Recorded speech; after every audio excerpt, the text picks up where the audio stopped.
हरियाली तीज पर सुहागिन महिलाएं 16 श्रृंगार करके पूजा पाठ और कथा सुनती हैं।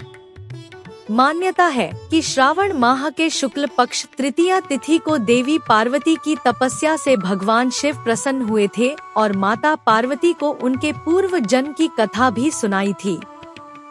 रविवार 27 जुलाई 2025 को हरियाली तीज का त्योहार है। हिंदू पंचांग के अनुसार हर वर्ष श्रावण माह के शुक्ल पक्ष की तृतीया तिथि को हरियाली तीज का व्रत रखा है। इस व्रत में सुहागिन महिलाएं अपने पति की लंबी आयु, सुख समृद्धि और अखंड सौभाग्य के लिए व्रत रखती हैं, जिसमें विधि विधान के साथ भगवान शिव और माता पार्वती की पूजा करती हैं। सुहागिन महिलाओं के अलावा इस व्रत को कुंवारी कन्याएं भी मनचाहा जीवन साथी पाने के लिए और विवाह में आ रही बाधाओं को दूर करने के लिए व्रत रखती हैं। हरियाली तीज पर सुहागिन महिलाएं 16 श्रृंगार करके पूजा पाठ और कथा सुनती हैं। मान्यता है कि श्रावण माह के शुक्ल पक्ष तृतीया तिथि को देवी पार्वती की तपस्या से भगवान शिव प्रसन्न हुए थे और माता पार्वती को उनके पूर्व जन्म की कथा भी सुनाई थी। इसलिए इस व्रत का संबंध शिव पार्वती के मिलन से है। धार्मिक मान्यताओं के अनुसार हरियाली तीज की कथा सुनने का विशेष महत्व होता है। हरियाली तीज व्रत कथा।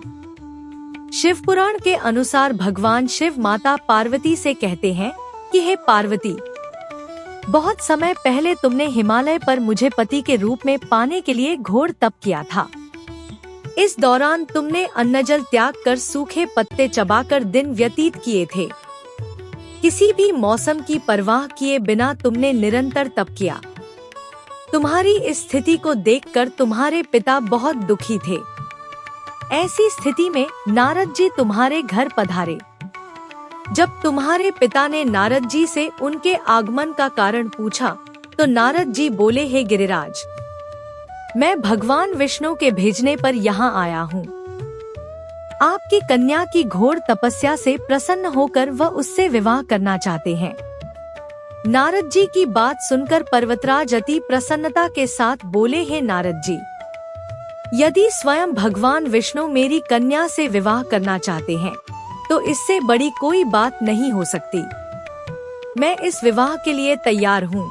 फिर शिवजी पार्वती जी से कहते हैं, तुम्हारे पिता की स्वीकृति पाकर नारद जी विष्णु जी के पास गए और यह शुभ समाचार सुनाया। लेकिन जब तुम्हें इस विवाह के बारे में पता चला तो तुम्हें बहुत दुख हुआ। तुम मुझे यानी कैलाशपति शिव को मन ही मन अपना पति मान चुकी थी। तुमने अपने व्याकुल मन की बात अपनी सखी को बताई। तुम्हारी सहेली ने सुझाव दिया कि मैं तुम्हें एक घनघोर वन में ले जाकर छुपा दूंगी और वहां रहकर तुम शिवजी को प्राप्त करने की साधना करना। इसके बाद तुम्हारे पिता तुम्हें घर में न पाकर बड़े चिंतित और दुखी हुए। वह सोचने लगे कि यदि विष्णु जी बारात लेकर आ गए और तुम घर पर ना मिली तो क्या होगा। उन्होंने तुम्हारी खोज में धरती पाताल एक करवा दिए, लेकिन तुम फिर भी ना मिली। तुम वन में एक गुफा के भीतर मेरी आराधना में लीन थी। श्रावण शुक्ल तृतीया को तुमने रेत से एक शिवलिंग का निर्माण कर मेरी आराधना की, जिससे प्रसन्न होकर मैंने तुम्हारी मनोकामना पूर्ण की।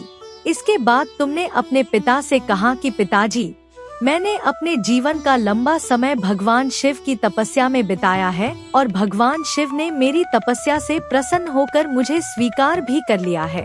अब मैं आपके साथ एक ही शर्त पर चलूंगी कि आप मेरा विवाह भगवान शिव के साथ ही करेंगे।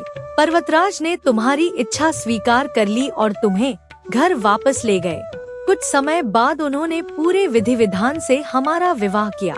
भगवान शिव ने इसके बाद कहा कि हे पार्वती, तृतीया को तुमने मेरी आराधना करके जो व्रत किया था उसी के परिणाम स्वरूप हम दोनों का विवाह संभव हो सका। इस व्रत का महत्व यह है कि इस व्रत को पूर्ण निष्ठा से करने वाली स्त्री को मैं मनोवांछित फल देता हूँ। भगवान शिव ने पार्वती जी से कहा कि इस व्रत को जो भी स्त्री पूर्ण श्रद्धा से करेंगी उसे तुम्हारी तरह अचल सुहाग प्राप्त होगा।